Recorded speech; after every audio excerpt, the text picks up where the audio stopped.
আপোনালোকে স্ক্ৰীনত দিয়া ভিডিঅ'টো চাওকচোন বাইদেউজনীয়ে কি কৈছে। মছজিদত মায়াবিনী গানটো বজালে জুবিন দাই ন্যায় পাব জানো? কিহৰ কাৰণে মুছলমান সমাজখনে বাৰে বাৰে প্ৰমাণ দিবলগীয়া হৈ আছে? যোৱাকালি গাড়ীগাঁৱৰ মছজিদ এটাত মায়াবিনী গানটো বজাইছে। জুবিন দাক কোনোবা মুছলমানে হত্যা কৰিছিল নেকি? সেই হত্যাকাৰী কেইজন মুছলমান আছিল নেকি?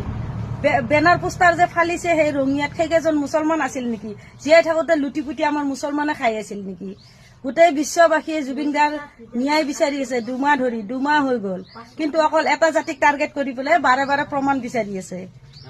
বাৰে বাৰে আমাৰ সমাজখনেও চাথ দি আছে। কি জুবিন দাৰ হত্যাকাৰী মুছলমান নহয়।